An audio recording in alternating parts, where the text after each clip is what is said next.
Hello, beloveds. Thank you for joining us today. Ooh, Well, let's just cut right to it. okay. Okay. How in depth are we going here? We have to be a little careful in preserving the privacy of Yeah. the individuals involved. Yeah. So I guess just today is about loss and, big changes in life and the things that are hard. Um, we have very recently experienced a very sudden loss in our external family, so not our immediate family, but just one step removed, of someone who is very close to us, and a very challenging, difficult, sorrowful loss, and very unexpected, which, not that expectation makes things easier, but when something comes out of the blue, it can completely, I guess, blindside you, Mm-hmm. and you can feel unprepared. Yeah. And probably can share that this one, particularly difficult because this very unexpected in that it was a child, not someone in their 50s or 60s or 70s or 80s. Yeah. And I feel like often we come. Okay, we've moved. Just too windy there. So, yes, experiencing this loss, and then, so often we come to a spiritual path because we feel like it will have answers when it comes to these difficult situations and these difficult questions in life. Because these loss often gets us asking a lot of questions. I guess I've never been satisfied with the answers. And I feel like they come in a couple varieties. The one is that we just soothe ourselves by thinking that a loved one has gone to a better place or a different place. Which isn't to say that all these things aren't things that we, can't or shouldn't do. Yeah. I mean, if you find something that gives you comfort and allows you to have time to process your grief, then that's okay. Yeah, I mean, if it's this a is healthy just thing, I'm talking about ways that but as you start to dig deeper, I think sometimes some of the ways that we usually process or tell ourselves things don't always feel like they're deeply satisfying. yeah. And this is just for me what hasn't felt satisfying. So it may or may not resonate with other people. And the other is just that there's some meaning that we can't see that the divine is privy to, and we're just supposed to kind of accept that there's a meaning to things that seem meaningless or really hurtful to us. But where do you go from there? Because it feels like there's not anything else that is offered up by spiritual paths. I think part of the challenge is just the culture that we live in and the values that we emphasize or prioritize in our culture are different than maybe some of the things we could do that would take more time, require more vulnerability, but also perhaps bring us a deeper connection with each other and with the divine. So I guess I'm thinking, there are cultures, primitive, some South American cultures. I'm thinking of the Aborigines, where dreams, the dream world, is as real as this world. And there's one tribe in particular where they all sleep together in the same, structure. And then when they wake up in the morning, their very first, most important thing to do is to share their dreams and to understand what those dreams mean for their whole community. And I'm not saying that's what we should do, but I'm saying here's an example of a culture who processes things differently, perceives things differently, and puts different value on things that in some ways are not measurable, but become important because it's important to the group. And so I sometimes wish that as a culture, we would put more emphasis on talking about death or about major life transitions. Because it's not just death, it's about when we lose, it's loss. When we lose something, you lose an arm. That's a very different way of now going into the world. You lose your house, you lose, a relationship. If our culture could help us perceive things differently, and that was something that mattered to all of us a little more and became more a normal part of our lives, I think it might not feel like you were so alone. Correct me if I'm wrong, but I think in a way what you're getting at here is that our culture gives us a reality.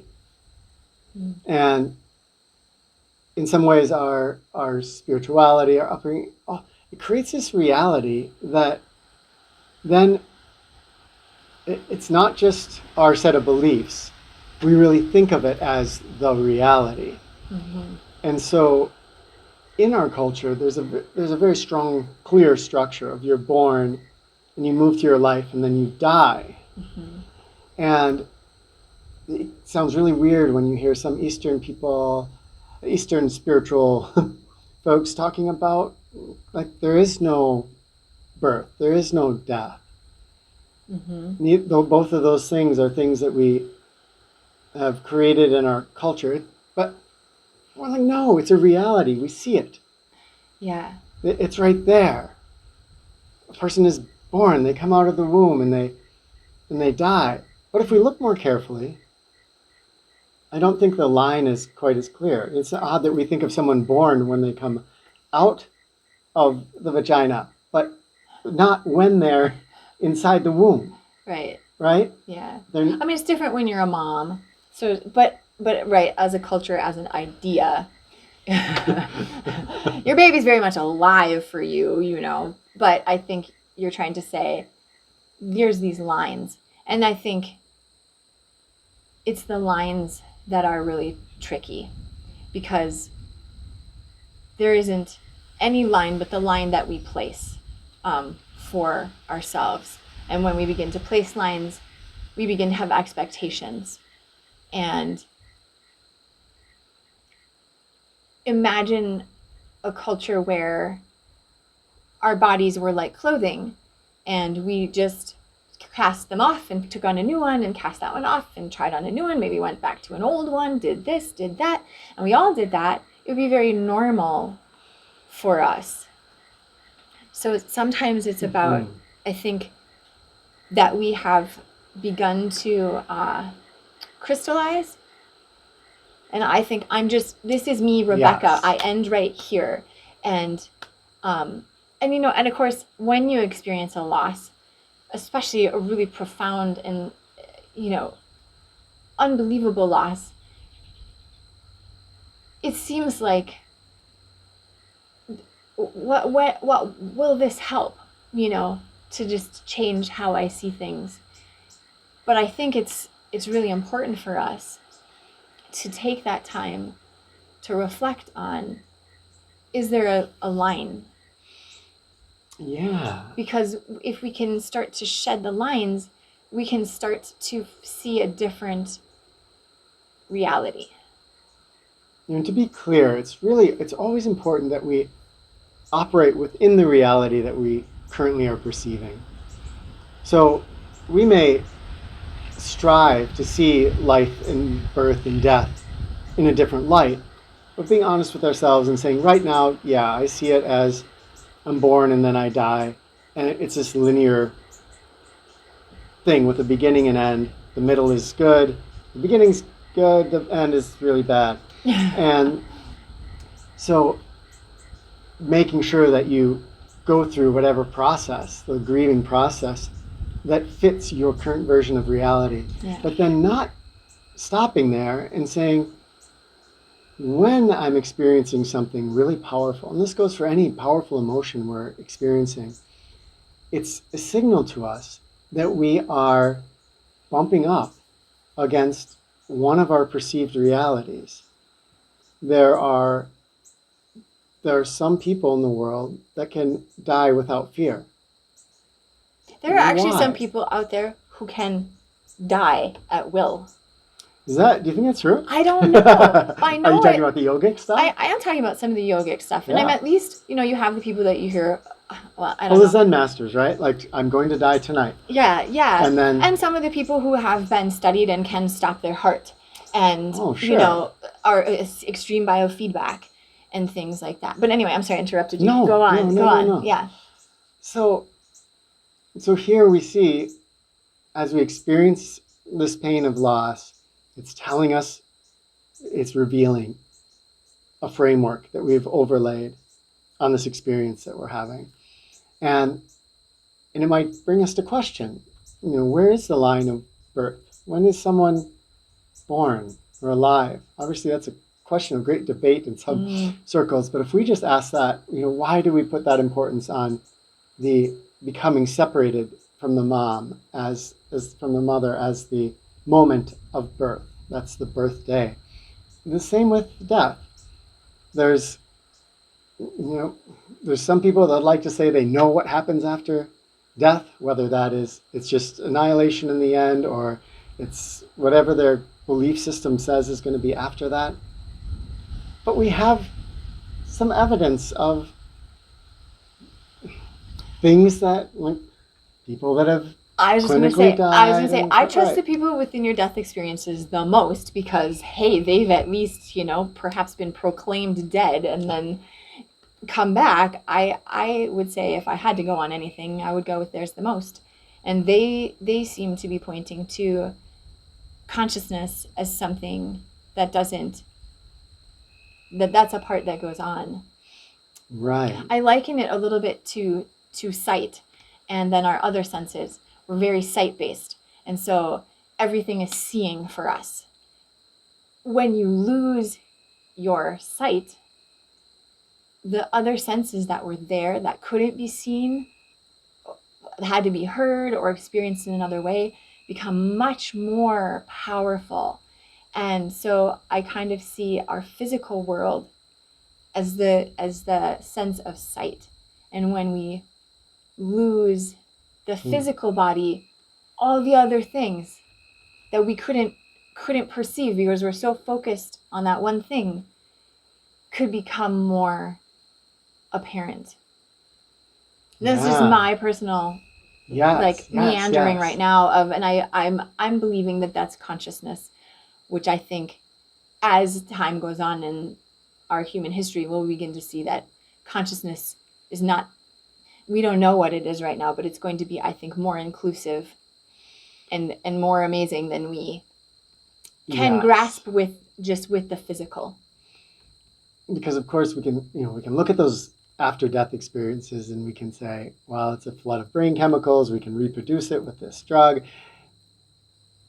But at the same time, when we go deep, for instance, with Zen and meditation, or on the path of Divine Mother, we start to, I think, see that there is a consciousness that moves through everything and out of which everything arises.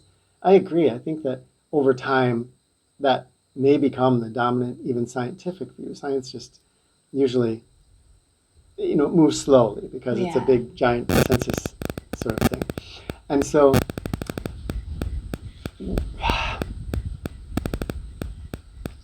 we become blind.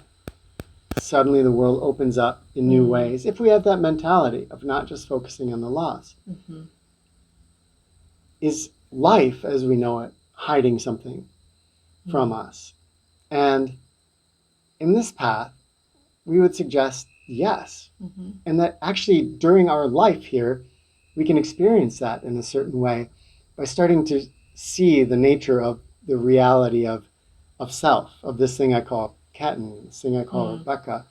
As we lose ourselves deeper and deeper in love with Divine Mother and thus in the world that she's becoming, in that love, the line between self and other blurs. And in that happening, this ego self becomes less of a convincing thing that we are Yeah. um, a convincing perspective. Is that the right way to say it? Because essentially, this ego self is a perspective from Yeah, which it's we like sight. It's very form our difficult reality. when you are a seeing person not to see. Hmm. I think it's very difficult when you are based in this ego physical form not to live from that place, not to have that be the dominant experiential reference point. Yeah. Yeah.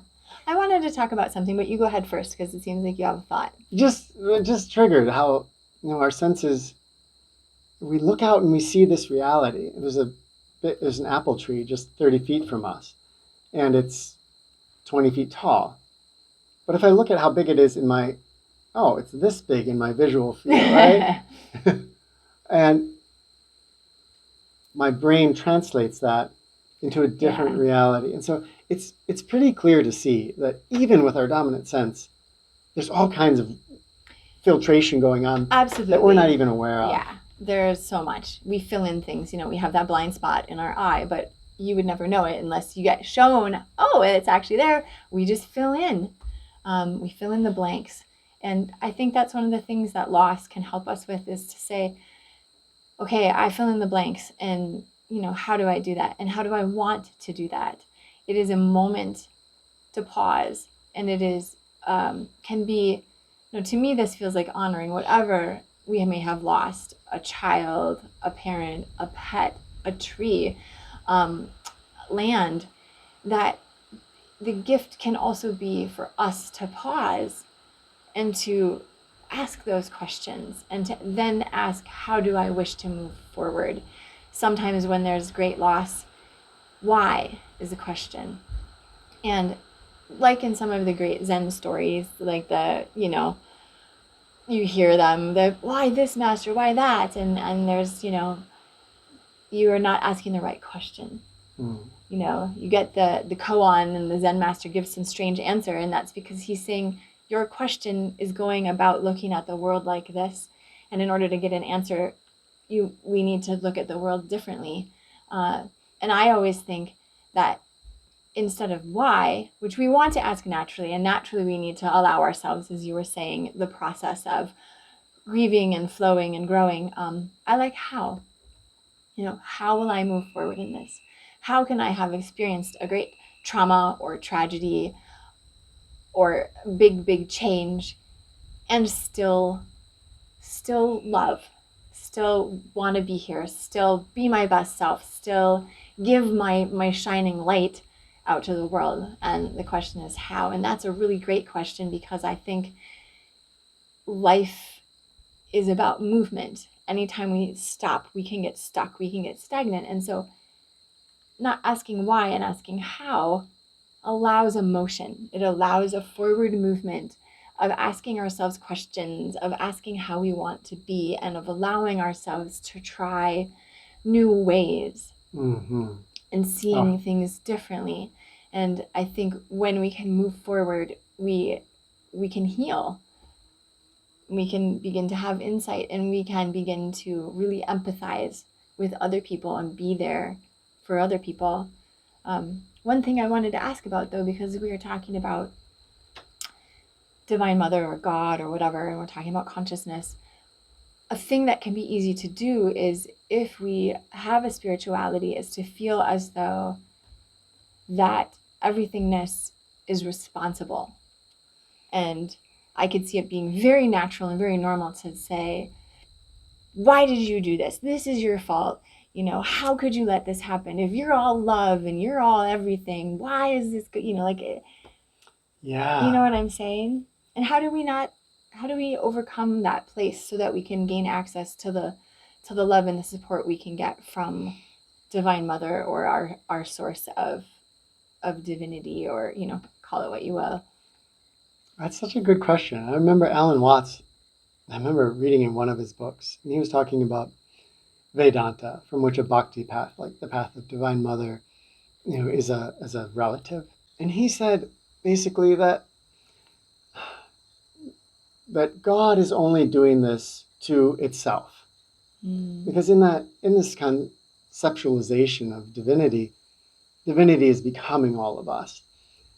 But I never felt satisfied until recently with that answer, because it just felt like a kind of a copping out and removing it one and saying, oh, okay, I'm not supposed to feel something that I'm obviously feeling because it's not me, it's God doing it through himself. Yeah, but I mean, but here we are. Yeah. But I think he was pointing to something really important.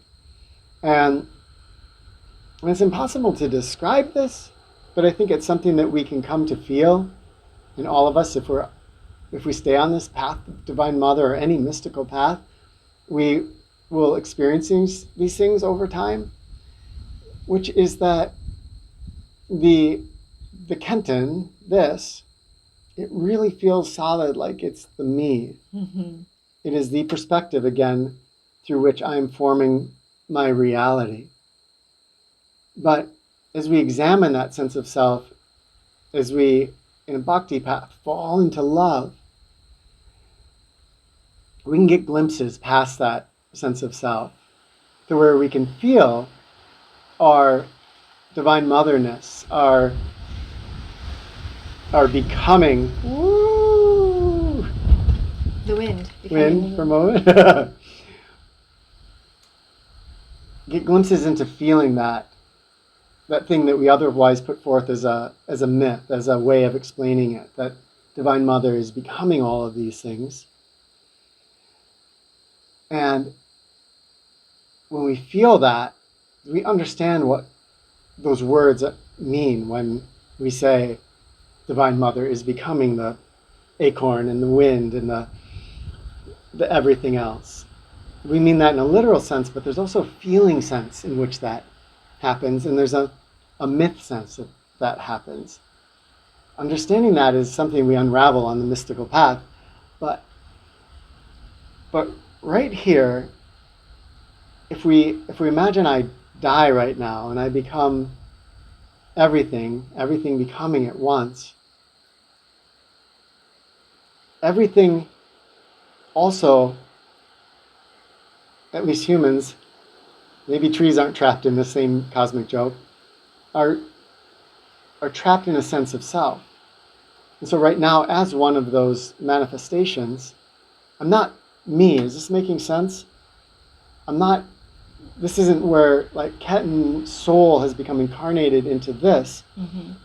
This is just every single consciousness has this experience of being conscious. And maybe feeling itself a little bit separate from the rest of the world.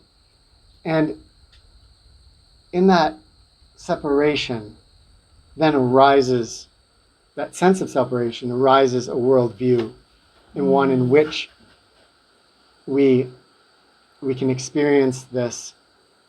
Here I am, and then there's Divine Mother. She killed somebody, and I'm really pissed at her because she's screwing up my life, and she's screwing up somebody else's life, and that question can kind of evaporate, not through doing some mental gymnastics about it, but by feeling what we mean by Kenton, by Rebecca, by you. Mm-hmm. And like you said with the Zen master, it may be that our question is not the right question because it's arising out of a viewpoint that won't be able to see the answer because it can't see the right question. Oh my gosh. Yes. It's okay. So here it is. It's there are some people who just firmly believe something, and no matter what you tell them, in fact, sometimes when you tell them the opposite or you show them proof, it makes them only believe it more. And you realize that much as you may love that person, there are some things you probably will never be able to share with them until they could come out of that viewpoint that they have. You realize that they may ask you questions from that viewpoint, and you will want to answer them from a place that is in a different perspective, and you understand they can't see how I see it. Because, am I? Yes. And you are getting to one of the, maybe I'm deviating here, but one of the biggest issues with any mystical path is that you've got this person here, a seeker that really wants to understand the mystical viewpoint. Here's a person that has had some mystical experiences. They're in two different perceptual realities. This person is asking a question, what is the meaning of life from this perspective? And they can only create answers. No matter what this person says, the answer is always going to be shifted and reduced to fit into that framework. Yeah. And if one other point about that is that in a weird way, the better a mystic is at weaving words, if you have a guru that can just explain something and everybody seems to understand, that actually can be a negative sometimes, because what they're able to do is to put it into your framework. And then you're just seeing something else in your framework, another delusion within your framework. So sometimes in listening to mystics, it's good to listen to some that aren't able to, or aren't purposely are not making everything fit into our current framework really well. It gets our mind to ask questions. It's why the Zen koans are so good at shifting our mindset, because they're saying, no, your framework is off. Right. Any answer you have to this that your mind frames is coming from this current perceptual framework and is not the right answer. Wow. Yeah, I guess it's like language. We can say something in one language and it just doesn't translate over to another language. The feeling of a life saying. Yes. Yeah. Yes. I can say, oh, the cat's on the roof again. And if I come from a certain culture, everyone knows what that means. Oh my gosh. And then someone's like, I don't get it. And you're like, okay, cat is on the roof again means, but by that point, it doesn't really have the same feeling anymore. Yeah. And that's a deep end of things. That's a really trying to, but I think that's what sometimes what loss asks us to do, is to just take a moment to re-examine. And I think it's really important to just go at whatever level that you can. And it's going to go, one person put it wisely, it's going to swing in and it's going to swing out. And there's going to be times when all you can be is in your grief. And you should allow yourself to be in your grief. You should allow yourself to say, I don't understand. You should allow yourself to say, yes, I see life as linear.